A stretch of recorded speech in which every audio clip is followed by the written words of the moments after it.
Olá, sejam bem-vindos. Hoje aqui com vocês eu vou falar um pouquinho sobre como que funciona a cirurgia particular no hospital. Então, né, como o nome já diz, particular, então ela tem custos para o paciente, né? Ele vai arcar normalmente com os honorários do cirurgião. Esses honorários podem contemplar ou não a parte do cirurgião auxiliar e do instrumentador, ou dentro do pacote já contemplar tudo. Como assim? De acordo com o profissional, ele vai solicitar, né, determinar certo valor que irá abranger ou não esses profissionais. Então pode ser, vamos supor, vamos colocar um exemplo. A cirurgia é 10 mil, são 10 mil reais. E nela vai abranger toda a equipe. Ou então vai ter o valor, ó, 10 mil reais do cirurgião, 3 mil do auxiliar, 2 mil do instrumentador, finalizando 15 mil. Perfeito. Aí, visto isso, a gente já tem a segunda etapa, que é a parte hospitalar. Em alguns casos, né? Então aqui só para ilustrar bem, né, a parte do dinheiro. Em alguns casos, o hospital ele vai ter o anestesista dentro ou fora do pacote e cada hospital vai ter um valor.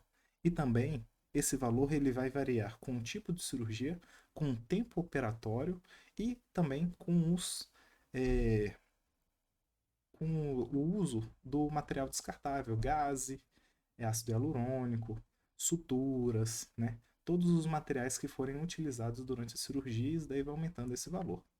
Então a gente tem um valor básico, vamos supor, vou fazer uma artroplastia no tempo de 3 horas. A internação hospitalar vai custar 5 mil reais, com a parte da cirurgia, né?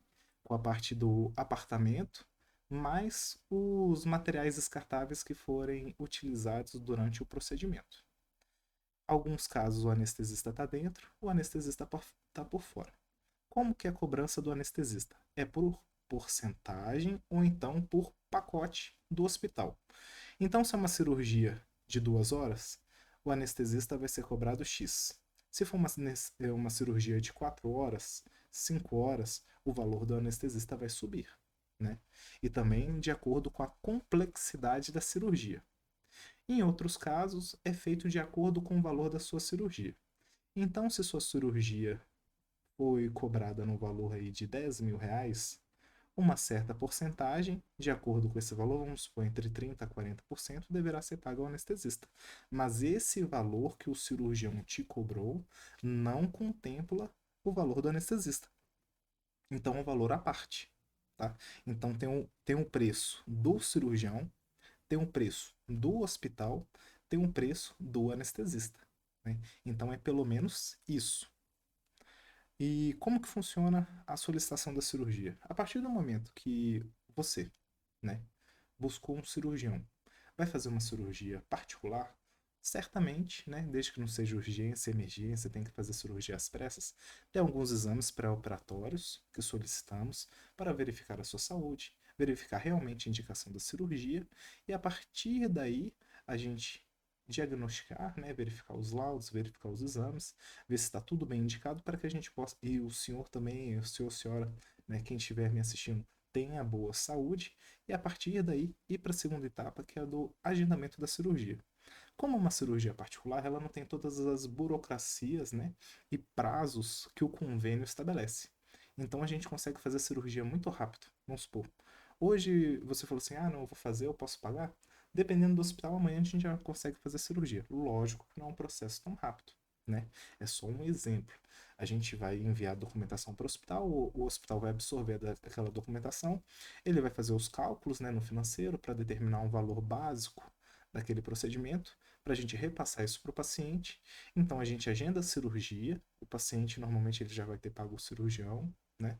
Seja a forma de pagamento que o cirurgião tiver ofertado ao paciente. É... No dia da cirurgia, o paciente fará o pagamento da internação. Caso já abranja o anestesista, é um pagamento só. Caso o anestesista seja a parte, então serão dois pagamentos. Um para o hospital, né? No hospital mesmo, isso é feito. Só peço desculpas aqui que eu tô próximo da janela e a janela fica próximo da rua. Aí, dependendo do carro, né? Do trânsito que tiver, faz um pouquinho de barulho. Não sei se vocês estão ouvindo, mas Caso esteja, me desculpe por isso. É algo já que foge um pouco da minha autonomia, dos meus poderes aqui. Aí faz o pagamento. Depois do procedimento, pode ser que seja solicitado um novo pagamento de acordo com os instrumentais utilizados na cirurgia. Ponto. Ah, eu vou fazer uma cirurgia particular, o convênio vai cobrir minha internação? Na maioria das vezes, não. É muito difícil, principalmente se for uma cirurgia estética. Vamos supor a cirurgia plástica. O convênio ele não abrange os procedimentos estéticos, ele vai abranger os procedimentos funcionais, né? Ou então, vamos supor, ele fez uma cirurgia que afetou a estética. Então pode ser como resultado secundário ao procedimento. Então vamos supor, fez uma cirurgia no rosto, uma cirurgia ortognática. Aí ele puxou o queixo para frente, né, a mandíbula, então o queixo para frente, a maxila para frente ou para trás, e aquilo ali alterou a harmonia do rosto dela, alterou um pouco a fisionomia. Então mexeu na estética. Mas não era uma cirurgia estritamente com finalidade estética. Então, uma cirurgia com direcionamento funcional, psicossocial, né? Porque às vezes a pessoa tem uma deformidade facial, uma simetria severa, ou então aquela mordida, né? Mordida cruzada posterior, mordida cruzada anterior, o que a gente chama de classe 3, ou então aquela mandíbula para dentro, né? Que fica aquele queixo que some, a pessoa não tem um perfil muito harmônico, e é um rosto mais convexo, né? Ela vai lá, faz a cirurgia, ajusta tudo e aquilo lá vai ter uma repercussão facial e outras cirurgias em outras regiões do corpo também podem ter essa repercussão, tá? Então são diversas indicações, atuações e resultados e alguns deles eles nos trazem também um ganho, né, uma alteração estética. A partir do momento que é feita a cirurgia, está finalizado. Né? Pode ser que o hospital cobre ou não algum material a mais. E como que funciona as órteses, as próteses, os materiais mais caros? Então, o cirurgião, né, vamos supor, a paciente tem uma desordem articular, precisa realizar uma prótese de mandíbula, assim, não é minha área, mas vou falar também uma prótese de quadril, algum outro procedimento invasivo que demande de instrumentais e materiais especiais. O próprio cirurgião ele já faz a cotação, ele vai falar, olha, essa prótese aqui vai custar 20 mil, essa prótese aqui vai custar 50 mil. Vamos supor, se for uma prótese estoque ou uma prótese padronizada, ela tem um valor menor que uma prótese personalizada. O que é uma para outra? A prótese estoque ela vai ter PMG. Então é a prótese pequena, prótese média, prótese grande. Então a gente tem o template, né, que é uma estrutura que a gente coloca ali na região antes da cirurgia para definir qual o tamanho da prótese que a gente vai utilizar. O que tiver mais próximo do paciente a gente utiliza, né? Depois a gente pega a prótese naquele tamanho adequado e faz a instalação. E o que é a prótese personalizada?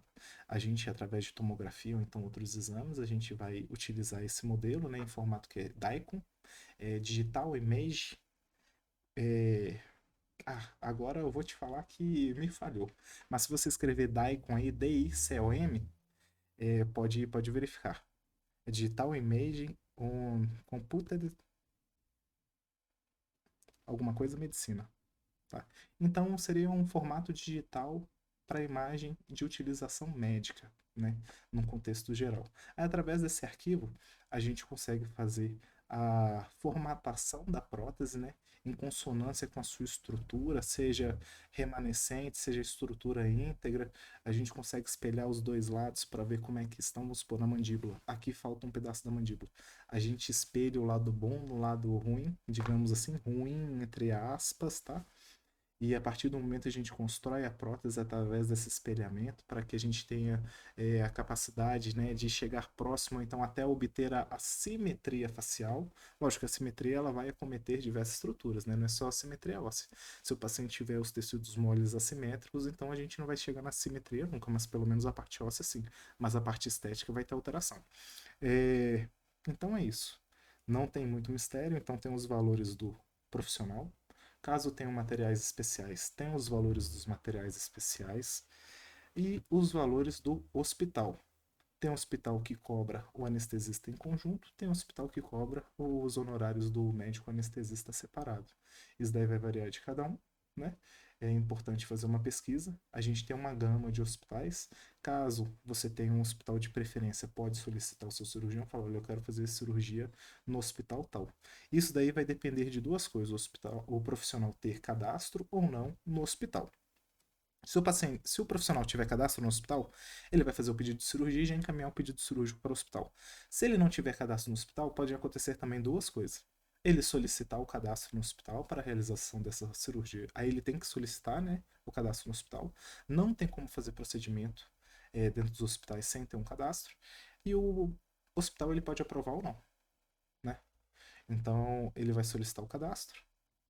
O hospital aprovou, ele já encaminha o pedido. O hospital não aprovou, aí ele pode aceitar, né, ou não aceite, ou então ele pode solicitar um cadastro temporário, né, que seria só um cadastro temporário que ele vai valer apenas para aquela cirurgia. Aí também cabe ao hospital aceitar ou não, mas por lei, né, tem algumas leis, algumas diretrizes que torna isso obrigatório, né, para o hospital aceitar. Então não pode haver impedimento. Só que aí aumenta a burocracia. Às vezes, dentro da ansiedade, né, quer fazer a cirurgia logo, já quer, né, digamos assim, quer se ver livre daquele procedimento, já ir para recuperar, ficar bem, tudo resolvido. Então a gente sugere ao paciente, ó, para evitar alguma dor de cabeça, algum atrito, né, entre instituições e profissional, vamos fazer nesses aqui que eu já estou cadastrado.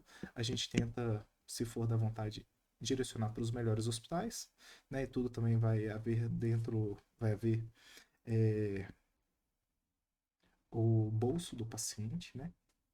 A gente tem que verificar se o seu paciente tem condições em realizar naquele determinado hospital. Falar, ah, não, ficou caro para mim, então a gente tenta ir num hospital que às vezes cobra um pouco menos. Opa, passei demais aqui. E é isso aqui, é o interior, né? Se eu não me engano, do Hospital Metropolitano, que eu fiz uma cirurgia lá. Eu tirei uma fotinha mais clara, uma mais escura. Não sabia qual escolher, eu coloquei as duas, né? Então, é basicamente isso tudo. Não tem muito mistério, não tem muito segredo. É um pouco mais rápido, mais fácil do que fazer pelo convênio. Das duas formas, convênio particular, na maioria das vezes dá certo. Em alguns casos, pelo plano do paciente, pode ser que demore um pouco mais de ter autorização, a gente tem que brigar um pouquinho no convênio, fazer reclamação. Mas estando bem indicado, sempre vai ocorrer a cirurgia, né? E no particular não tem essa burocracia do convênio. Tem o dinheiro disponível, pagou o profissional, solicitou a cirurgia, já está praticamente agendando e realizando o procedimento. Então, agradeço a atenção. Precisando de mais informações, né? Eu estou aqui à disposição para elucidar a todos. Muito obrigado. Até.